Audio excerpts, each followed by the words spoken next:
All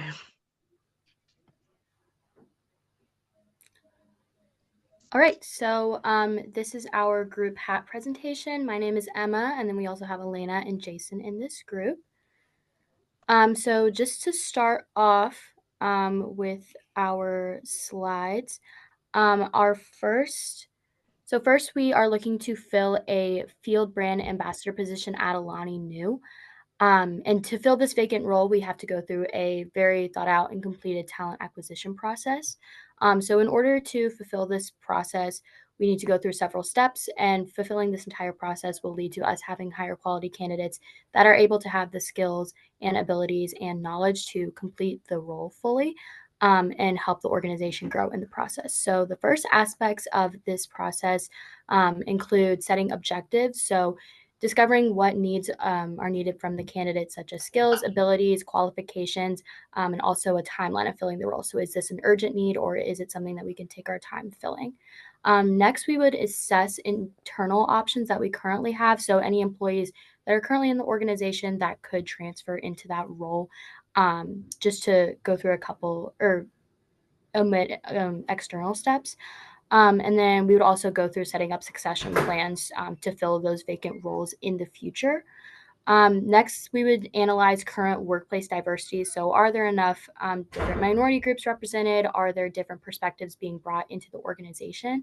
And then, lastly, for this part, would be assessing the current work environment. So, are we a place where employees want to stay? Do they feel supported and like they can grow? Or are we having high turnover rates where that is something we need to fix before fulfilling a specific role? And then once these initial assessments are made, the next process of job analysis and staffing can be completed. So to go into the staffing on the next slide, so there are different steps for this part that are also part of the talent acquisition process. So first would be a job analysis, and this would just be going through the responsibilities and requirements of the position and different skills that a candidate would need to have in order to fulfill those skills and those tasks. Next would be recruitment. So, posting the job online with that description made from the job analysis. So, posting that to different job boards and also advertising it on those job boards and different social media to get the position out and be able to accept the most applications we can. And then, after going through those applications and assessing them, we would interview different potential candidates just to get more personal perspectives on their experiences and their skills. And then after that would be the selection of the official candidate to fill the position. And then once this whole staffing process is done, we go into the training and development portion. Training, the organization can first expect an orientation process for the new employees. So, familiarizing them with the different culture practices of the office, different expectations for their job, and also a physical orientation. If there's an office space, showing them around that, etc. And then from there, different customized training programs to make sure that they have all of the skills they need for the job and also know specifically what their tasks are and how those would be completed, different hierarchy places in there. And then also, there need to be clear conversations for the development process. So, the employee and the organization need to be on the same page about the employee's career goals and the different path they want to go so that proper succession plans can be set up and also different development trainings for how they would grow their career in the future. All right, so building off of that, I'll just discuss how staffing, training, development really lead to overall organizational success. So first, just kind of like the main point is really identify candidates that, as Emma mentioned, are motivated to really grow and really fit just within the company culture. We want to really select people that really want to grow their careers and really are motivated to advance and inspire other people to have that same mindset.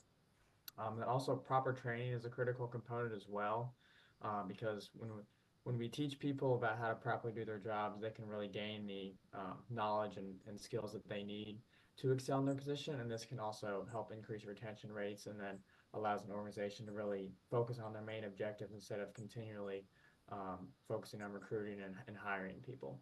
And also, succession plans and performance management are also large components because this allows for employees to really know like what they're doing well in and maybe some areas they can improve on, and also companies can have a forward-thinking mindset and prepare for success in the future by setting those succession plans up.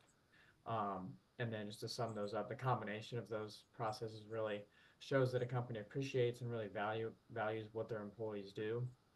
And then that will lead to employees really inspiring each other to succeed. And then this creates a competitive advantage just for the organization in general, because when companies really follow these initiatives, um, it allows for people to really feel like they are assets and essential contributors to the success an organization has in the workplace. And then also this helps increase engagement and productivity, because people in general don't want to stay in entry level positions for forever. So people really want to work in organizations that prepare them for managerial level roles and the opportunity to advance and climb up the ladder. And then also people outside the organization, so just like candidates and um, people like that will view the company as one that is really up to date with trends and technological advancements, and that can help attract more qualified and talented candidates that can really help create an advantage for that company. Um, and then on the next slide, so kind of like what we've learned for this overall process and like our future approach, especially at Alani Nu, like employees are essential for organization to function and really have success. Like companies are nothing without the work that employees do, and we need to make sure that we really appreciate and value them. And like I mentioned before, utilizing really modern technology and showing that you're up to date on trends and know what's going on in society can really help people view the organization in a positive spotlight. So our approach will include really just finding those people that fit within our culture and are motivated to really grow and think about where they want to be in 5 years, 10 years down the road. And hopefully that would be within our organization. And this can also help just improve employee morale and really create a positive overall working culture where people want to show up every day with a positive attitude. Yeah, and this leads to the steps that are taken in other organizations. So it is crucial to follow the steps that are laid out for you whenever hiring someone, but a lot of companies have to pick other ways just depending on the companies that they're working for and the certain the certain way that they just market themselves off to people hiring. And yeah, so organizations often do not allocate necessary time and resources they need to identify and hire the best candidates. um, Sometimes organizations will do a very simple post about their hiring and it doesn't really show off exactly what the organization is or what exactly it would be like to work for said organization, which can lead to not the best candidates. But a lot of times when trying to follow the laid out steps that are for companies to follow, it will lead to successful candidates being hired. So managers may prioritize business objectives to like overtaking the proper steps to recruit qualified candidates for a vacant position, but it is recommended to just take the steps that are laid out for you because it can negatively impact an organization. Um, this does just lead to the conclusion and the main takeaway. The main steps of an organization must take to successfully complete the staffing selection process includes setting your objectives, assessing current options, analyzing diversity in the current workplace, like we talked about, recruitment, interviewing, and then just your final selection. Making sure your organization hires individuals with potential and the want to grow, and just having a high standard for your employees so they know that they are appreciated in their field and that they are good employees that will stay for a long time. So yeah, and that is the end. So